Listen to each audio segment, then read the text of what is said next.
Kwa nini mchezo wa Prisons na Yanga umeamuliwa kuchezwa Jamhuri Dodoma na si uwanja wa Ali Hassan Mwinyi?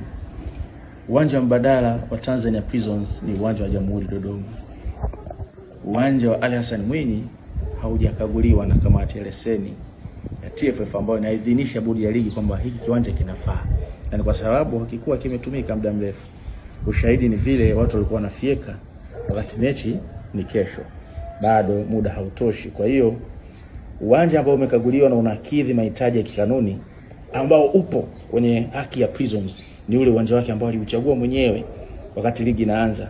Aliweka Sokoine uwanja wa nyumbani mbadala, dharura ikitokea anaenda Jamhuri Dodoma. Sasa tarehe 9 Jumatatu yeye ametangaza kwamba ataenda kucheza Al Hassan Mwinyi na ameanza safari. Bodi ya ligi ikipokea taarifa ya uwanja inaenda kwenye kamati ya leseni ya TFF ambayo kazi yake moja wapo ni kukagua viwanja na kuvithibitisha kama vinatosha kutumika. Sasa wakati Prisons anasafiri alikuwa hajapewa majibu na bodi kwamba bwana, huu uwanja mnaotaka kutumiwa sawa, endeleeni, mechi itachezwa hapo. Hapana, ila wao wameshaanza safari. Mpaka wanafika uwanja ulikuwa bado haujakaguliwa. Sasa hiyo ni Jumatatu. Jana Jumanne ndio mchakato wa kuangalia uwezekano wa kuwapeleka uwanja mwingine.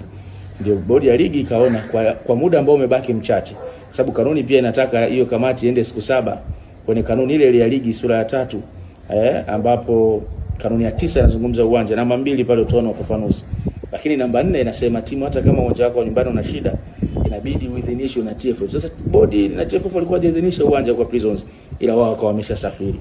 Kwa hiyo Yanga wakawa nasubiri majibu, na Yanga walishaandaa fedha na kubook ndege binafsi kwa fedha nyingi, kwamba bodi wakijibu tu hiyo Jumanne kwamba uwanja ni Tabora, Yanga waanze kuondoka Jumatano na ndege kwenda kwenye kiwanja au kituo cha mchezo. Lakini bodi wamewajibu jioni kwamba uwanja ni Jamhuri, kwa sababu wameona ule wa Ali Hassan Mwinyi haujapewa leseni na kamati ya leseni ya TFF kukidhi vigezo, kwa sababu kwa umefanywa marekebisho ndani ya muda.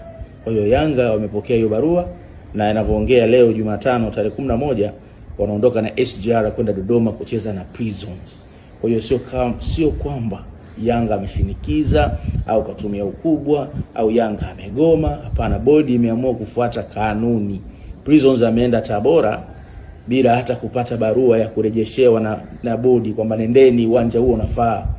Kwa hiyo kumbe kuchagua uwanja ni jambo moja, kuidhinishiwa na bodi kwamba unafaa ufai ni kitu cha muhimu kabla kuanza safari. Kwa hiyo Prisons kwa nini nadhani wamejifunza kwa njia ngumu. Kwa hiyo Alhamisi kesho tarehe 12 Prisons dhidi ya Yanga uwanja Jamhuri Dodoma. Kachero wa kimataifa. Nimepata simu Yanga alibuka ndege. Yanga hii.